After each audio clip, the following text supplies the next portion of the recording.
Here's what I use, and you don't necessarily have to use the same things for it to work out, but I've tried other flours, I've tried different ratios. This is my favorite way, so I'm just gonna share it with you. So starting with this flour, it's sold in Safeway for $1. I've seen it everywhere. It's the King Arthur flour. It has to be unbleached. If you read any recipe, it has to be unbleached, and I like the bread flour. They have all-purpose flour, but this is the King Arthur bread flour. That works best, and it's the only flour I use. Most sourdough recipes will ask for like half white bread flour and then half wheat flour. I like the really high rise sourdough, and it's okay. So you'll need flour, you'll need water, you'll need these like little bassinets. They're sold on Amazon. I'll link it. I bought them once, use them every time. You'll need a scoring tool. You can honestly just use a knife. Like all this stuff, you don't even need to necessarily buy it. You will definitely need a scale, a food scale for dough, and then you'll need starter. This is my starter my friend gave to me 4 years ago now, and I have kept it alive. Very easy. I'll explain later how. But and then you'll just need two. This is the bulk proofing bowl, and then this is kind of like the measuring bowl I use. Super simple. What I do first is you have to measure the starter out, and then this recipe, so I just put the main bowl that you use to mix everything together and stretch and fold. I just put the starter directly into there, so I'm not scooping it out of anything else. So you just make sure it's at 0 grams, and then you just, so you add your starter, but I fed it this morning. I pulled it out of my fridge. My starter lives in my fridge unless I'm using it the day or the day after, so I will feed it usually the night before or early morning when I first get up. And then when I'm done with my recipe, I just put clear wrap on it and a rubber band, and I just keep it in the fridge, and that way it never dies, and it's super easy. I'm using 250 grams of starter. Tearing the food scale, so this is where I need to add 800 grams of water, and this is a high hydration recipe, so it's got a lot of water in it, and it creates a pretty thin crust. If you're a big thick crust person, this is probably not the best recipe for you. We like it because our kids, when the crust is too thick and crunchy, they won't eat the crust, but this is so easy to cut. So it's like thin and crispy. It was not a crusty, thick crust. So 800 grams of water.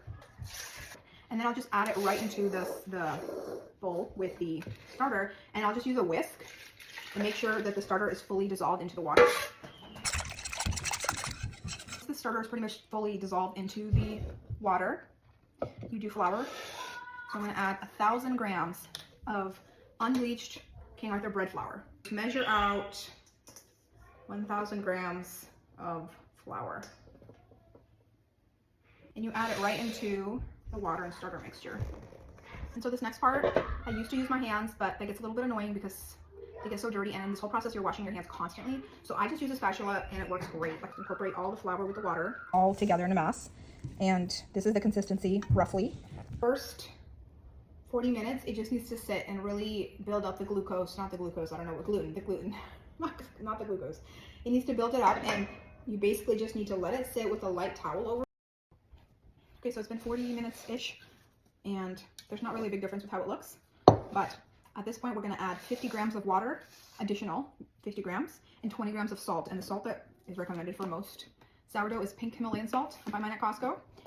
So just 50 grams of water, and then 20 grams of salt.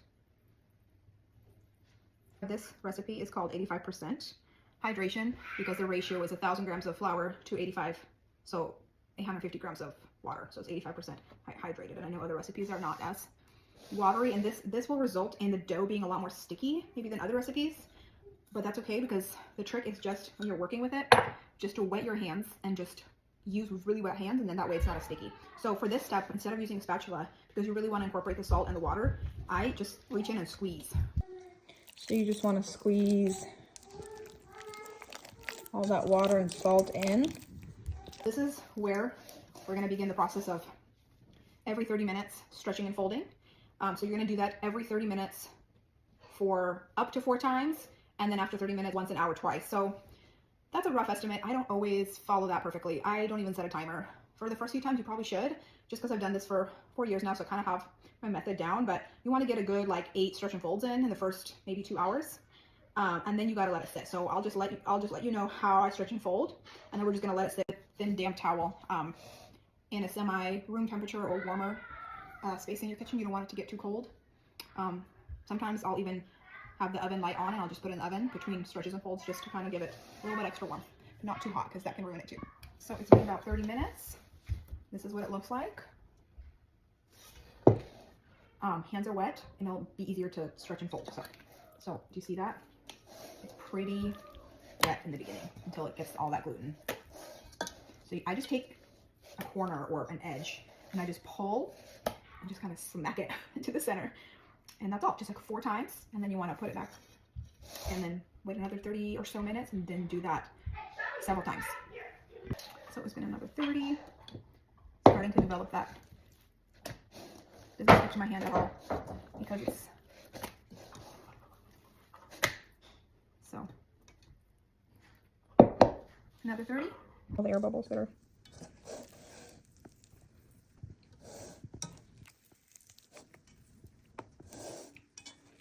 just so you can see the consistency.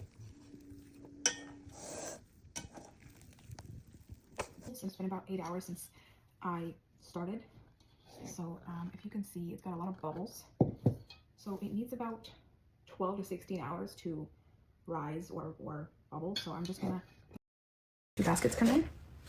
I just use my hands. You could use like a knife or a spatula to separate it into 2 equal sections. Some people use a scale to make sure that they're even, but then I just use this, so it's quite sticky and kind of hard to work with, but this is where I shape it. And what I do to shape it is kind of tuck my hands around and then tuck it in. It's nice and smooth. And then you take the bassinets and you put the smooth side down. I'm gonna put plastic wrap on top of this and put it in the fridge and then bake it in the morning. I am preheating the oven to 450 degrees, and I actually put my Dutch ovens with the lids off in the oven as it's preheating so that they get nice and hot when the bread goes in to bake. So the scoring really doesn't have to be anything fancy. Don't stress over it. Just, there's like entire accounts where they teach you how to score really pretty. I don't sweat it too much. So